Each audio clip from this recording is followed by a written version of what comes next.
Hello community, welcome back to our YouTube channel techbegin, and today is day 2 of learning CSS in full stack development. Introduction to CSS. CSS stands for Cascading Style Sheets, and CSS describes how HTML elements are to be displayed on screen, paper or in other media. CSS saves a lot of work. It can control the layout of multiple web pages all at once. External style sheets are stored in CSS files. Why we use CSS?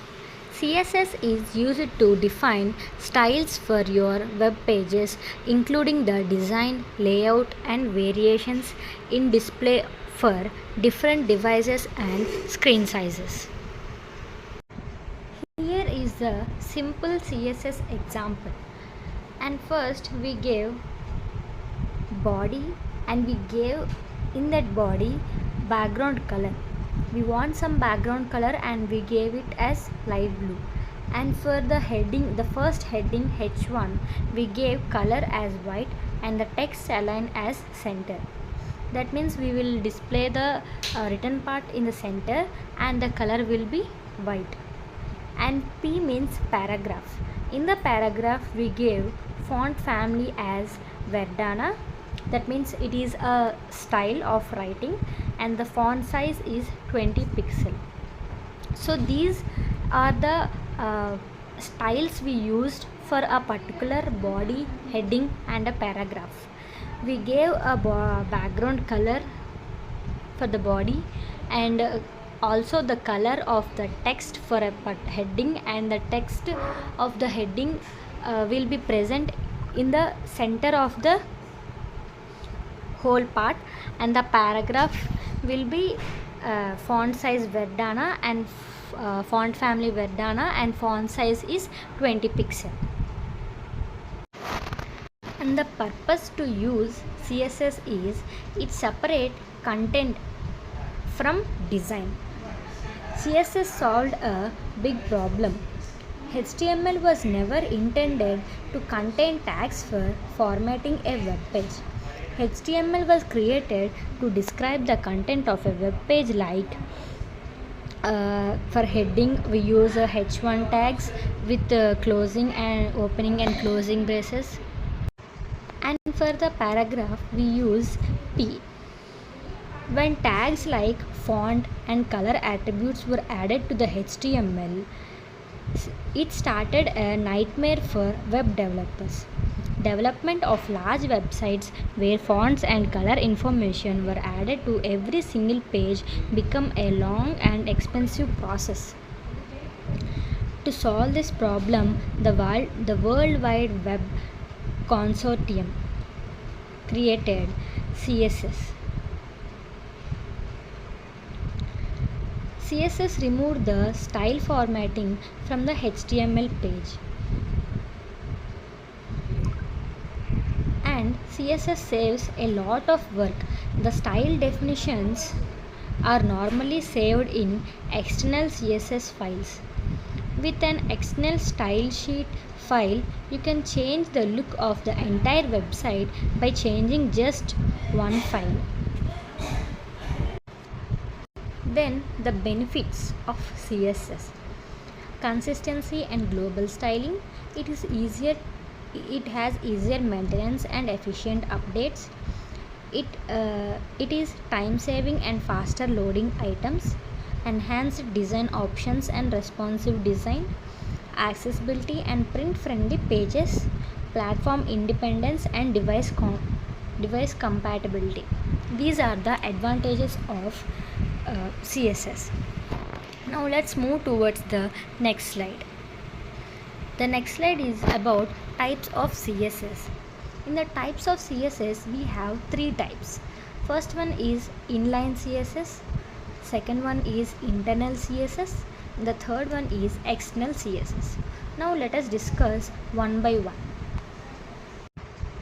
CSS is used to style and layout web pages, controlling the appearance of HTML elements.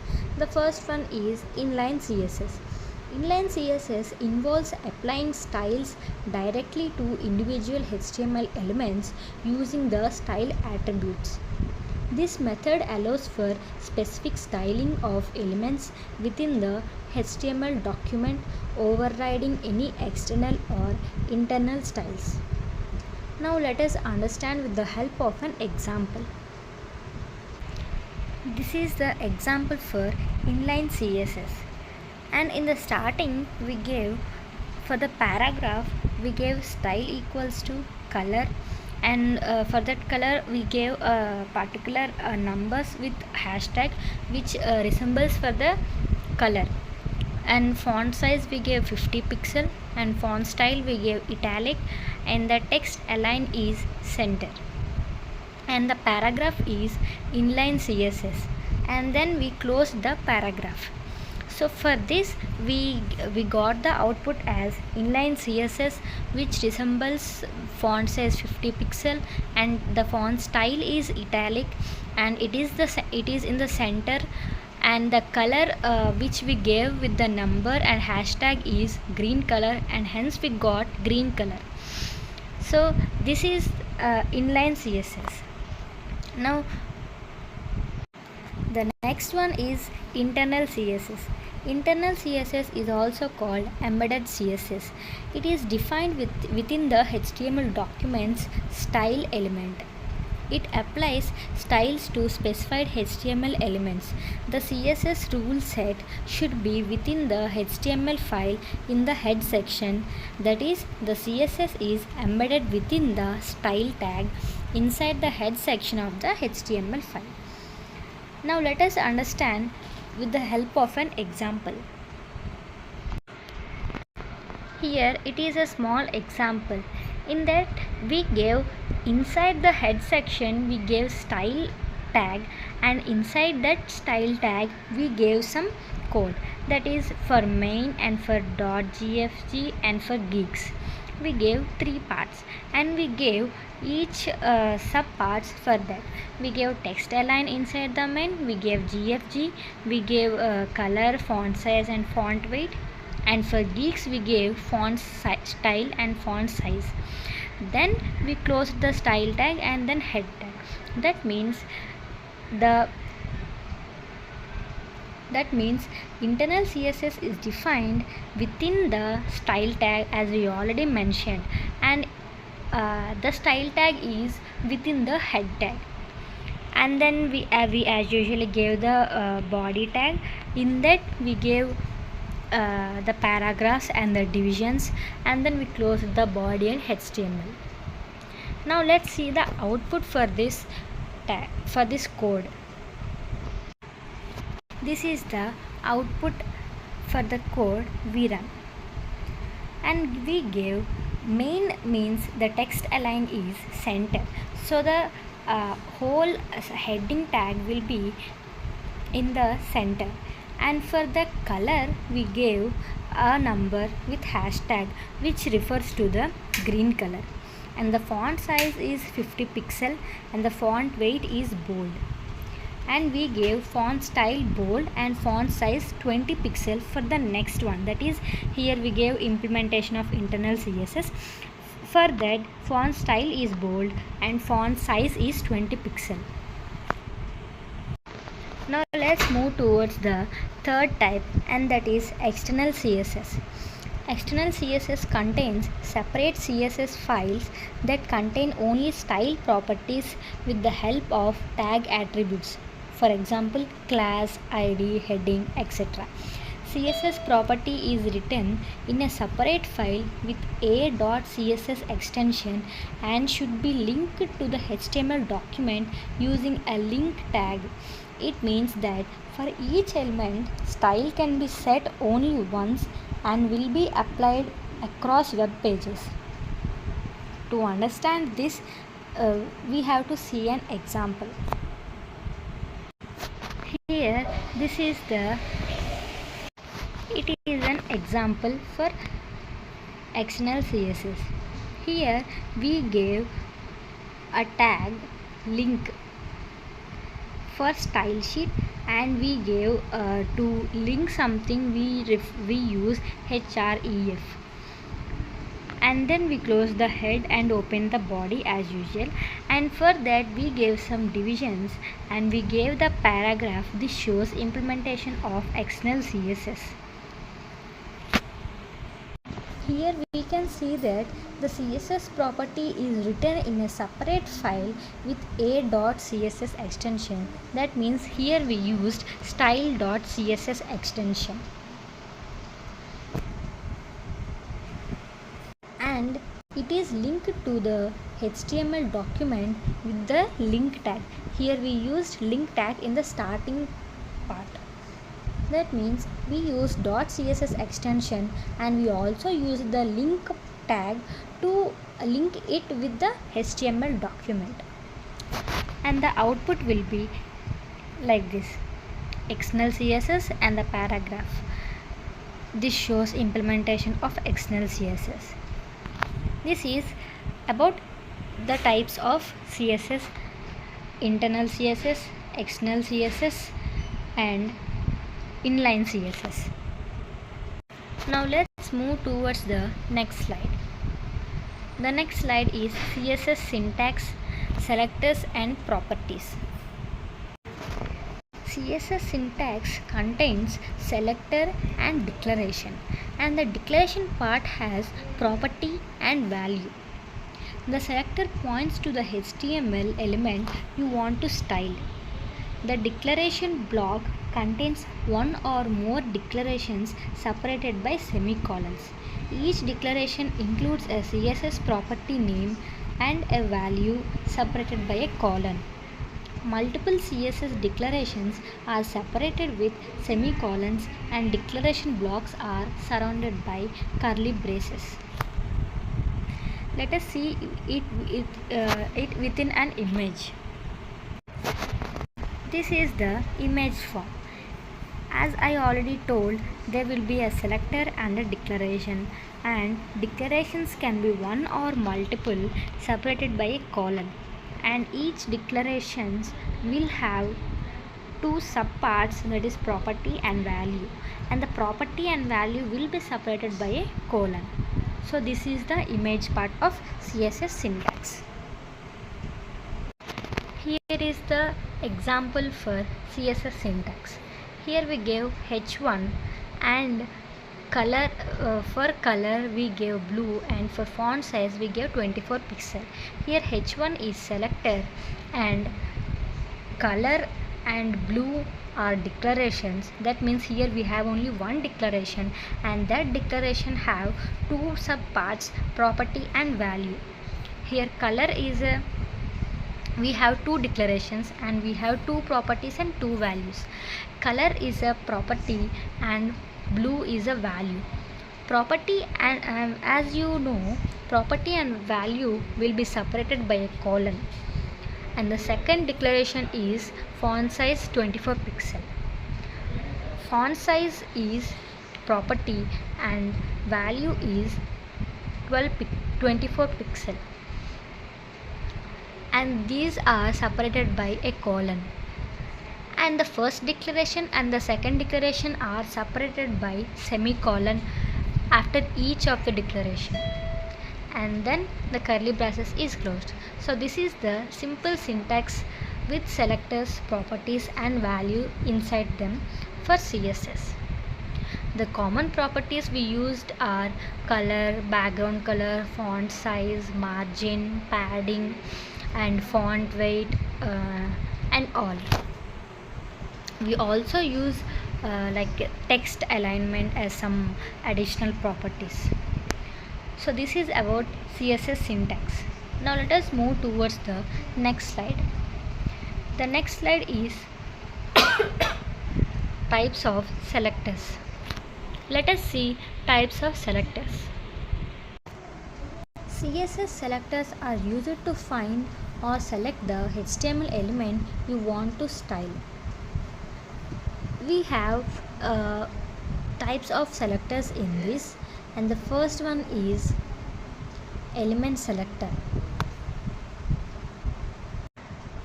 Element selector selects HTML elements based on the element name. Now let us understand with an example. We have paragraphs with opening and closing tags. Let us see some simple example. Here is the example.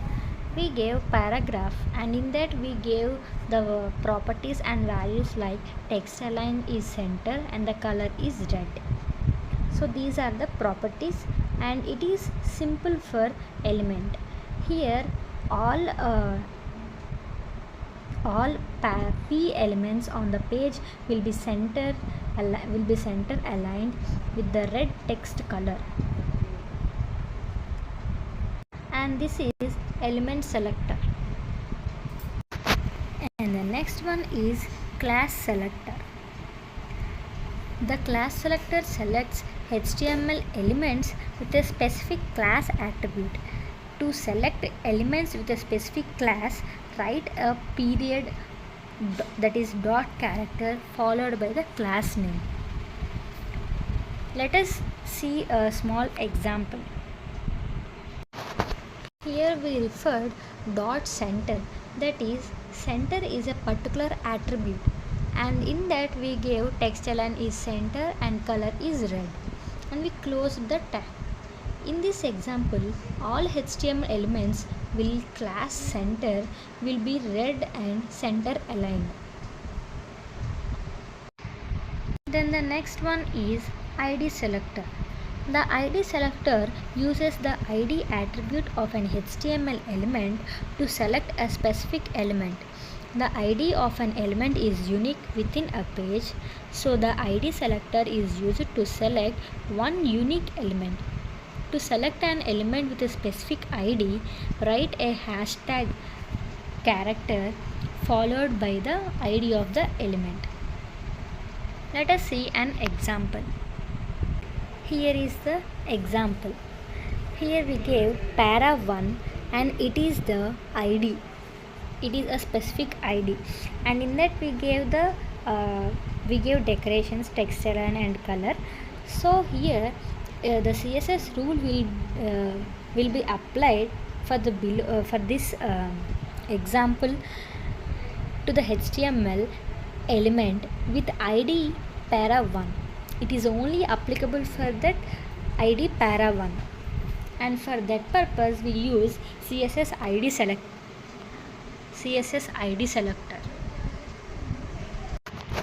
And the last one is grouping selector. The grouping selector selects all the HTML elements with the same style definitions. For that, we have to look into an example. Here is a small example. Here we have two headings H1 and H2 and a paragraph P. And in that we gave decorations, that is text align and color for H1, and we gave center and red, and same to the H2 also, text align is center and color is red, and for the paragraph also we gave the same, text align is center and color is red. That means all the decorations inside the H1, H2 and paragraph P is same. It will be better to group the selectors to minimize the code. To group the selectors, separate each selector with a comma.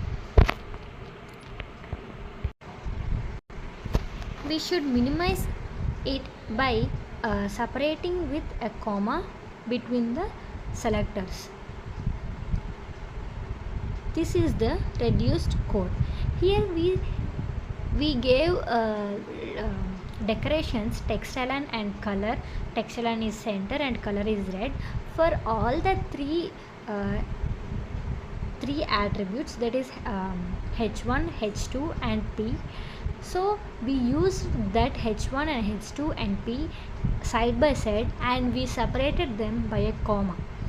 So instead of giving a lengthy code, we can group all the selectors and we can reduce the code. For reducing the code, we use these selectors. Let's move towards the next slide. We completed types of selectors and the next one is box model. In CSS, the term box model is used when talking about design and layout. The CSS box model is essentially a box that wraps around every HTML element. It consists of content, padding, borders, and margins. Let us see the image that illustrates the box model. Here is the image. We have content, padding, border, and margin. First one, content. The content of the box where text and images appear. The next one is padding. Here it clears an area around the content. The padding is transparent. The next one is border. A border that goes around the padding and content. The last one is margin. It clears an area outside the border. The margin is also transparent as padding. The box model allows us to add a border around the elements and to define space between elements. Let us see a demonstration of box model. Here is the simple example. In division, we gave width, border, padding and margin. And we gave width is 300 pixel and border is 15 pixel with solid green. And for padding we gave 50 pixel and for margin we gave 20 pixel. Here margin and padding both are transparent. And then border is with green color. So the output will be presented with a green border, as we already saw in the previous content. So this is about CSS box model. The box model controls spacing and layout. Now let's move towards the next slide. Here is the example, another example for box model. Here also we gave padding, margin and border. Here we gave solid black and there we gave solid blue. So just the color will be differed and also the pixel, the size pixel also will be different. The size will be different. Here padding we gave 10 pixel and there we gave 50 pixel, and for margin we gave here 15 pixel and there we gave 20 pixel, and for border we gave 1 pixel. In the previous code we gave 15 pixel. Just the values are different, so you can try this code by yourself to see the output. Here is the next slide. Introduction to Flexbox. Flexbox is short for the Flexible Box Layout module. Flexbox is a layout method for arranging items in rows and columns. Flexbox makes it easier to design a flexible, responsive layout structure without using float and positioning. Before the flexible box layout module, there were 4 layout modes: block for sections in a web page, inline for text, table for 2-dimension table data, position for explicit position of an element. CSS Flexbox is supported in all modern browsers. A Flexbox always consists of a flex container, that is the parent container, and flex items, the items inside the container, and the container is division tag element. To start using CSS Flexbox, you need to first define a flex container. The flex container becomes flexible by setting the display property to flex. So the main property is display property to flex. The element above represents a flex container, that means the blue area with 3 flex items, that is 1, 2, 3. The CSS property we use for the flex container are flex direction, justify content, and align items.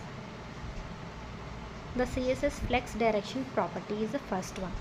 The flex direction property specifies the display direction of flex items in the flex container. The flex direction property can have one of the following values, that is row, column, row reverse, column reverse. Now let us discuss each flex direction property one by one. Here is the example. The row value is the default value and it displays the flex items horizontally, that is from left to right. Here we gave display flex and flex direction is row. As we already know, we gave row. So here the output will be 1, 2, 3. Now let us move to the column. Flex container and the display will be flex and the flex direction will be column. So the column values display the flex items vertically, that is from top to bottom. So here we get 1, 2, 3 from upside to downside. And then the flex direction will be row reverse.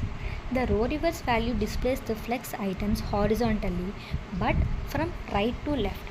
So here we get 1 to the right side and then next and then 2 and 3 will be the left side. The next one is column reverse.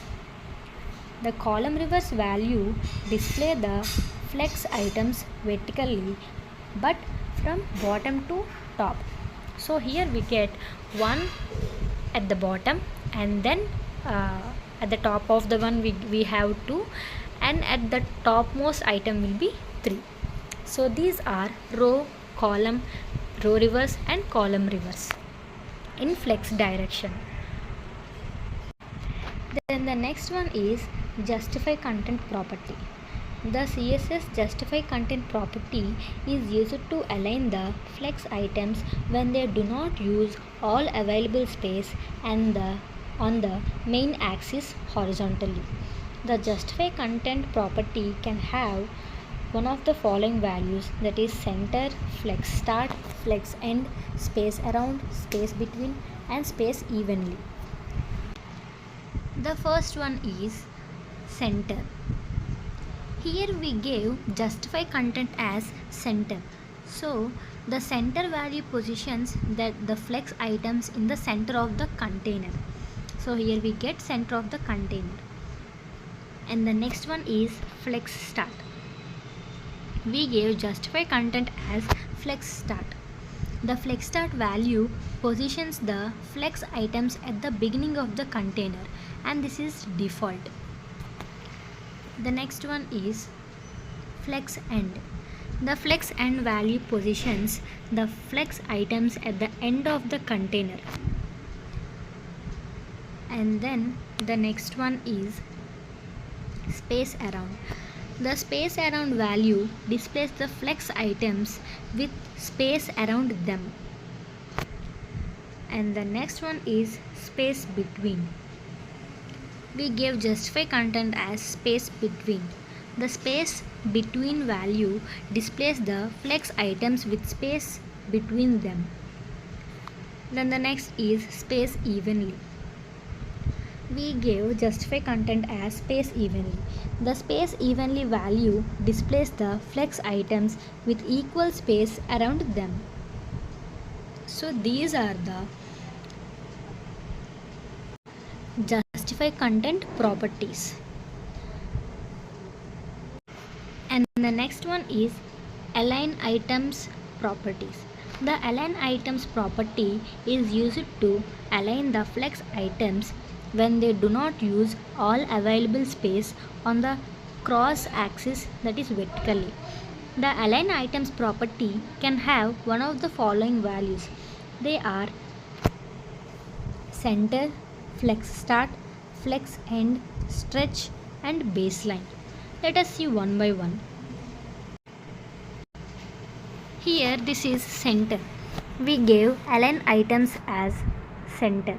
The center value positions the flex items in the middle of the container. So the output will be 1, 2, 3 in the middle of the container. And the next one is flex start. We gave align items as flex start. The flex start value positions the flex items at the top of the container. So all the 1, 2, 3 will be at the top. And the next one is flex end. The flex end value positions the flex items at the bottom of the container. So all the 1, 2, 3 will be at the bottom of the container. And the next one is stretch. The stretch value stretches the flex items to fill the container.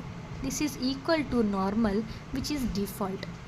So the 1, 2, 3 flex items will be stretched towards the container to fill that container. And the next one is baseline. The baseline value positions the flex items at the baseline of the container. Note that the example uses different font size to demonstrate that the items gets aligned by the text baseline.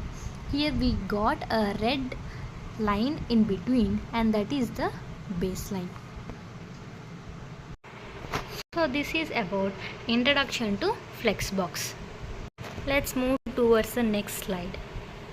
The next slide is a practical example.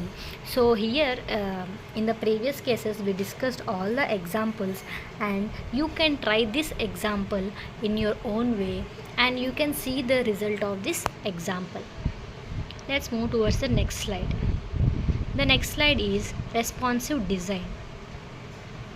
Responsive design is a web design approach that aims to adapt web page layout to any screen, from maximum screens like TVs, monitors, etc. to minimum screens like mobiles with good usability. Media queries is a CSS3 feature that makes a website page adapt its layout to different screen sizes and media types. Media queries are CSS rules that apply specific styles based on the characteristics of the user's device on viewport. These characteristics can include screen, width, height, orientation, resolution, and more. Why to use media queries? Media queries helps the developers to create a consistent and optimized user experience across all devices. Without responsive design, websites may appear unstable and broken on certain screens, which results in poor user experience. With a better user experience, it will be easy to use the product. And the benefits of responsive design are: it improves user experience and good SEO and consistent efficiency. It increases engagements. Elements of a responsive design are media queries, breakpoints, flexible layouts, images, font sizes. The @media rule is used to target media queries, and then the media type, which is optional depending on the device type, and then the condition, also called a breakpoint. If the condition is true, then the CSS rules are applied to the web page from the parenthesis. This is the example for media queries, and the use case are styles for mobile, tablet, and desktop. Let's move towards the next slide. Here is the mini project, and this is the end of the PowerPoint presentation. Yesterday is the day 1 of learning full stack development, and we done it in the HTML form. So style the profile page created yesterday using this CSS. If you are more interested, you can take up your own tasks and projects and you can do on your own. And the checklist are external CSS file, use box model and flexbox, add media queries. And the outcome should be mobile friendly styled profile page. Yesterday you created using HTML, you created the profile page using HTML, and now create a profile page using CSS. And you must include the some of the important topics, that is external CSS file and box model, flexbox and media queries that we discussed today. Thank you.